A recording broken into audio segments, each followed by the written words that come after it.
It's been a busy week in the world of road racing, so we better not hang around. The 7-day Vuelta a Catalonia saw Bradley Wiggins fight it out for victory in his first full-length European stage race and World Tour event of 2013. However, it was Dan Martin of Garmin-Sharp who trumped all of the pre-race favourites, soloing to victory from an early breakaway on stage 4 and taking the overall lead, which he then held on to the end of the race. We spent some time catching up with Dan Martin at the start of the season. After finishing on the podium or close to or second so many times last year, it would be really good just to win a race again, and yes, that's the aim for this year, whatever race it might be. Martin is the first Irish winner of the race since the great Sean Kelly.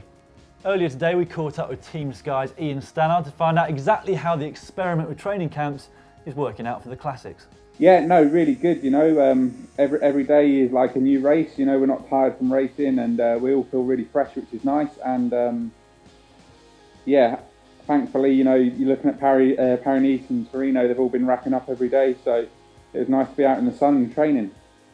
And in terms of your aims for Flanders and Roubaix, what are your hopes in those races? Yeah, you know, Flanders is more of a difficult race for me. You've got the climbs in there, and you know, I believe I can do well in it, but you know, G's going really well, and he goes really well up them couple climbs.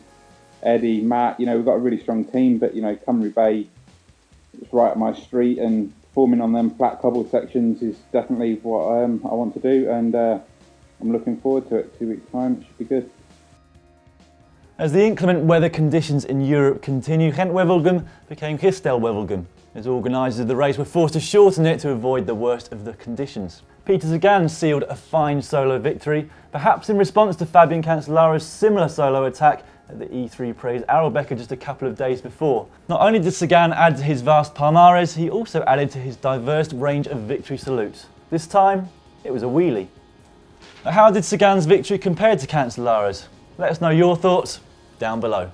One person who was particularly pleased to overcome the increasingly well-drilled Skytrain was team manager of Garmin-Sharp, Jonathan Vaughters, who late on stage 4 posted this on Twitter. Skybot Programming Central, bzzz, at Dan Martin 86. Main programming reads adversary, bzzz, must terminate.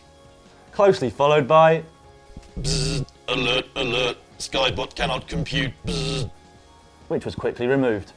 Whilst Matt Rabin, Garmin-Sharp's chiropractor, posted this photo of Dan Martin, which, believe it or not, wasn't photoshopped. Cycling legend Eddie Merckx, winner of almost every big race in the sport, has recently been fitted with a pacemaker to control some irregular heartbeat issues. Here at GCN we care about our viewers' health as we care about our cycling legends. So check out our latest indoor training video. 5 seconds and that's it, easy again for a minute and a half.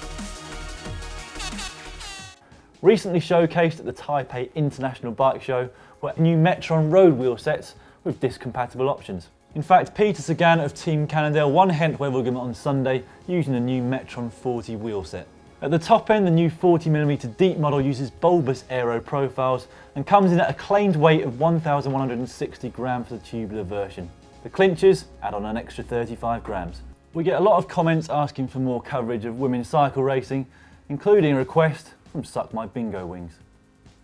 Last week we mentioned the Trofeo Alfredo Binda World Cup women's race, which saw 29 teams and 174 riders take the start line. Over the last 5 years we've had 3 wins from Marianne Vos and 2 from Great Britain's Emma Pooley, but this year it was Elisa Longo Borghini who took the victory for her high-tech products UCK team. She attacked with 25 kilometres to go and soloed to a comfortable win, a full 1 minute and 44 seconds ahead of second placed Emma Johansson of the Orica Green Edge team. Whilst we're at it, the women's Gent Wevelgem also took place on Sunday, with Argos-Shimano rider Kirsten Wild sprinting to victory.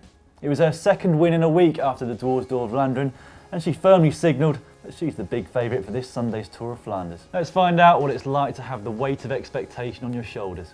Yeah, this is the start you can dream of, a season like this, and yeah, it's always nice to start a season with win, and especially a changed team, and yeah, it's always, yeah, you never know where you are and what your level is and the level of the competitors, but yeah, I'm pretty happy with it. And looking forward, you've got the Tour of Flanders coming up this Sunday. Are you feeling any pressure going into that now? Well, I think all the pressure I feel, I give it myself, but I don't know if I'm the one who can make this race. I can have a good result, if the race goes how it's good for me, like it's going to a sprint, but yeah, I don't know. It's always hard. I don't know. Last week here at GCN we did our first live broadcast. If you didn't catch it, here's what you missed.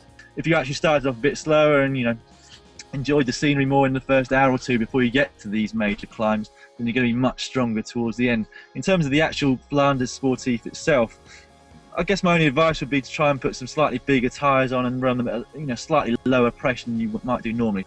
Now we've got another very important question actually to help out a young rider. He's 16 years old and he wants to know what our views on shaving legs are. Well, I think it's kind of essential. I do a kind of 3 to 5 hour ride, but within that 3 to 5 hours I do perhaps 2 half-an-hour blocks or 2 45-minute blocks at sweet spot. And the definition of sweet spot is kind of just below your threshold power, and your threshold power is what you can do maximally for 1 hour. Submit your questions below for the next live hangout and let us know what you think of our latest idea. For our final piece of race news, it's over to the Criterium International on the island of Corsica, which will this year host Le Grand Départ. Sky Pro Cycling rode tempo throughout the final stage in typical fashion, with Chris Froome soloing to victory on the stage and the overall classification just ahead of teammate Richie Porte. After the race, we spent some time with Richie Porte to find out exactly how the race was from the inside. Some of the old school tactics, if you've got your teammate riding on the front, and it's Chris Froome, who's probably arguably the strongest guy in the peloton. There's no need for me to hold that pace. So even though I was comfortable at the time, I let the gap go. And I think if you watch the footage, you can see Froome, he look around over his shoulder, and I told him to go. Thanks very much for watching GCN's news show. Keep an eye out next week for our Easter special, which will come out on a Wednesday. If you can't get enough cycling to keep you going until then, why not have a look at Marcel Kittel's Team Edition felt. Peloton putting out a reported 1800 watts in a sprint, so he needs a stiff frame. The Felt F-Series FRD provides exactly that, using UHC Nanotech Stream Carbon Tarahumara Mountains, so your legs will be hurting well before halfway.